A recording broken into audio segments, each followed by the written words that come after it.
Dumplings जो हैं वो स्टीम हो रहे हैं और चटनी के लिए जो है वो इंग्रेडिएंट्स सबसे पहले देख लीजिए। उसके लिए मैंने 2 अदद मीडियम साइज के टमाटर लिए हैं, 1 चम्मच जो है वो चॉप किया हुआ प्याज लिया है, एक गार्लिक का होल जवा लिया है, साबुत लाल मिर्च जो है वो देखिए मैंने 3 अदद लिए हैं।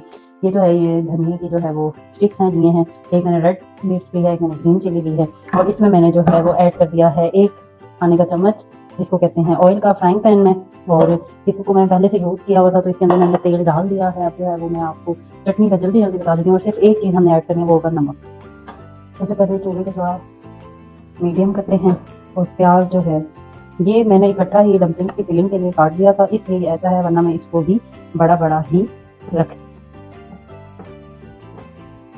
हल्का सा सिर्फ हमारा जो प्याज है वो गर्म होगा, हम इसके अंदर जो है वो मिर्चें जो हैं उनको मैं 1/3 कर देती हूँ। झटपट से बना लेते हैं क्योंकि अभी बिजली जाने में 20 मिनट रह गए हैं।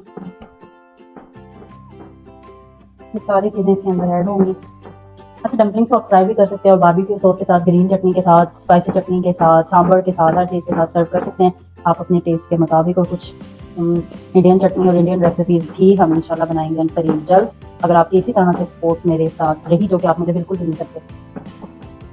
हल्का सा प्याज पकना शुरू हुआ, सब्ज़ मिर्च, धनिया, सूर्ख मिर्च, गार्लिक, टमाटर सब ऐड किए।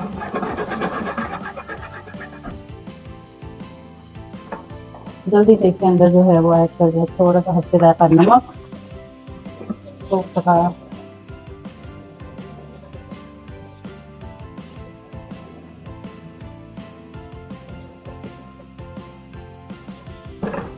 चूल्हे को करती हूँ स्लो और इसके अंदर जो है वो मैंने अब ऐड करना है पानी। ये देखिए अब पूरा करूँगी मैं तेज़ ताकि जो टमाटर हैं वो नरम हो जाए इस तरह से।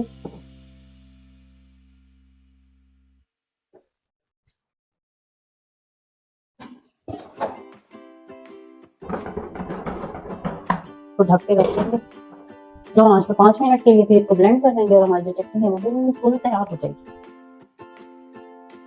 अब जो है वो मैं चूल्हा तेज़ कर देती हूँ, 5 मिनट हो चुके हैं और टमाटर भी थोड़े नरम जो है वो पड़ चुके हैं।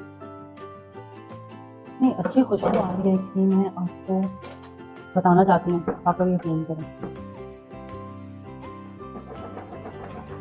अब जो है मैं इसको ब्लेंडर में डाल के ब्लेंड कर लेती हूँ और हमारी जो चटनी है वो तैयार हो जाएगी। कुछ इस तरीके की जो है वो आपके पास ये हाफ डन तरीके से हो गया है। अब मैं इसको मिक्सी में डाल के इसको ब्लेंड करती हूँ। डम्पलिंग्स को ऑलमोस्ट 10 मिनट हो चुके हैं और ये चटनी जो है ये मैंने अभी जो है वो ब्लेंड कर दिया और इस तरीके से जो है वो चटनी बन के तैयार हो जाएगी, जो कि हम डम्पलिंग्स के साथ सर्व करेंगे। अब बारी आ जाती है स्पाइसी सॉस जो है वो टेस्ट करने की। तो बिस्मिल्लाहिर्रहमानिर्रहीम, विद स्पाइसी चटनी ममतू।